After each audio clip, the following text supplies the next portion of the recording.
Good morning. This morning I want to talk to you about where we're headed with the economy and what you should be preparing for.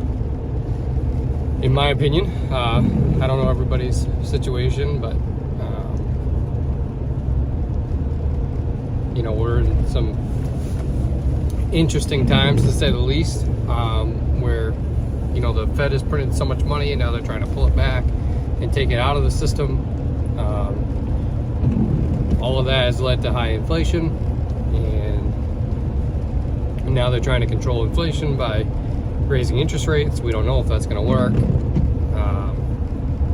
But yeah, things are just a mess. And just a couple of tips on how you can prepare. And I'm going to share what we're doing. So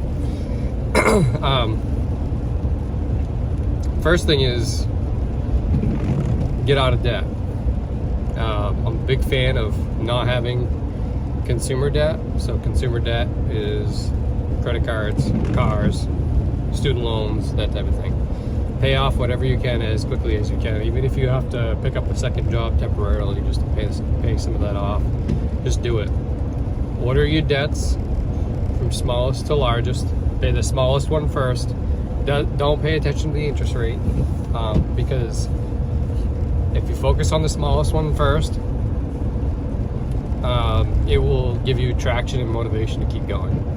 Now, mathematically, this isn't the smartest thing to do, but if we were all able to pay off debt mathematically, we would have already done it.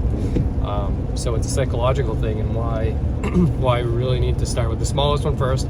And my wife and I, back in 2019, 2020, right at the beginning of the pandemic, we had started to pay off debt, and we paid off, using this method, we paid off $90,000 of debt in less than 18 months.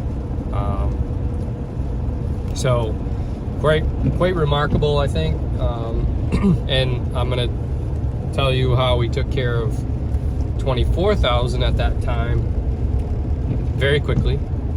And I hate to say it, but we were and we still are slightly still in debt.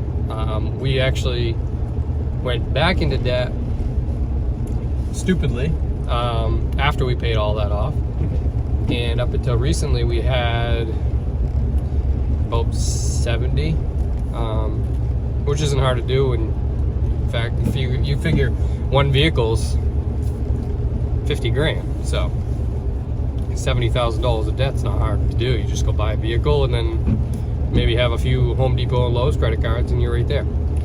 So but recently we made the decision to pay off $41,000 of debt, and we did it last weekend. We bought a car, a vehicle, a year ago last October, and paid close to $50,000 for it. We had just before that we had renovated a rental property, did a cash out refinance. We were high off the hog. We thought we were killing it, and then we got stupid and made another financial mistake. And now, we paid the price, and we are trying to recover from that. So eventually I think we'll stop making stupid decisions, but it happens. So we all like to have nice things, and we work hard, and we try to justify some of our purchases, but when you make a commitment like a car payment, you're in at least 5 years, if not 7. So we paid on this vehicle for a year, paid roughly $10,000. About $75,000 to $8,000 was paid off as principal. It was a hybrid electric vehicle, so we ended up getting a tax credit, not the full $7,500. I think we got around $6,800 for it. So if you back that out, we paid a couple $1,000s to drive the vehicle for a year. But recently, we went back to the dealership and we sold the vehicle back to them for what we owed on it. So we owed just shy of $41,000, and that debt is gone, just like that. So, you know, you're not really supposed to sell vehicles that you don't own, like through a private party. If there's a lien on that or a loan on a vehicle, you really aren't supposed to sell that because you don't have the title, so it's hard to transfer it. There are ways to do it, but it's difficult. You have to find the right buyer that's willing to give you the cash up front so that you can pay off the vehicle and then trust that you're going to give them the title. So that's hard. We did it, like I said, we paid off $24,000 back in 2018, 2019. We had a Toyota RAV4 and owed about $24,000 on it, and we did find the right buyer. It took months to find that buyer. We had the car listed on Facebook, and every month we made a payment, we decreased the price on Facebook. So eventually I got more and more attracted to somebody, and somebody approached us and they had cash to pay it off. We said, here, look, here's the deal. You pay it off, we'll send the check into Toyota, and we'll get the title and we'll sign it over to you. So that's what we did. So there are ways to do it. I'm not sure the legalities of that. I think it may vary from state to state, but we did it anyway. I'm glad we did it because that was a huge chunk of the $90,000 we paid off back then. But yeah, so that's a quick tip on how you can eliminate a lot of debt really quick. Now you're probably wondering, okay, you paid off a vehicle, and now what are you going to drive? I mean, you sold the vehicle back to the dealership. What are you going to drive now? Well, there are plenty of safe, reliable vehicles out there, even if you have to overpay a little bit, because the market's crazy right now. Used cars are starting to fall a little bit, but there's plenty of safe, reliable used cars out there for $7,000 to $10,000 that you can probably get 4 or 5 years out of, really, if you maintain it, and you do your budgeting properly, and you know. So it's not easy to get out of a brand new vehicle and then go to a used vehicle and have to maintain it and stuff like that. But if you really want to turn your life around financially, you got to make sacrifices like that. So that's what we've done. When we sold the RAV, we ended up buying a 2006 Subaru that was 12 years old, and it had 205,000 miles on it, and we drove it for 2.5 years. We paid $2,500 for that car. We drove it for 2.5 years, and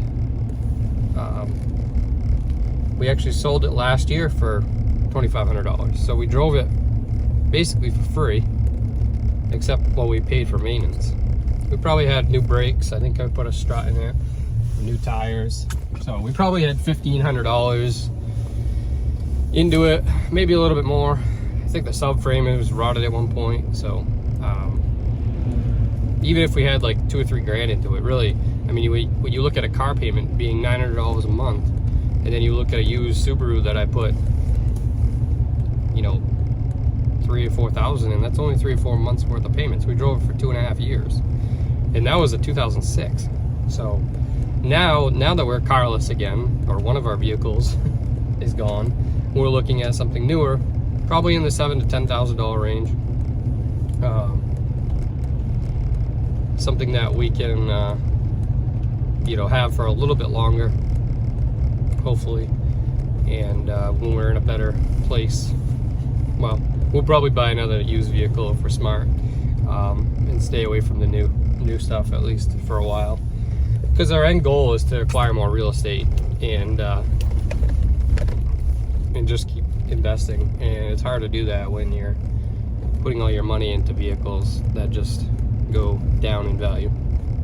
So that's our strategy, and I just wanted to share that because I think there's a lot of people out there that need to hear this story and understand how it impacts your life. Because when you take on debt, especially car debt, you're committing at least 60 months of payments. So you're basically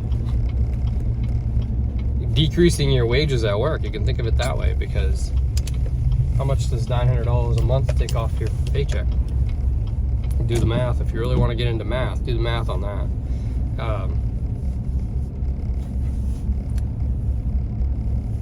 So be smart. You know, just pay off debt. Get rid of the consumer debt, the credit cards. Pay those off as quickly as possible. With interest rates going up, those interest rates are just going up higher and higher all the time. It's just going to make it harder. So, but I wish you luck. And if you have any questions, reach out to me. Thanks.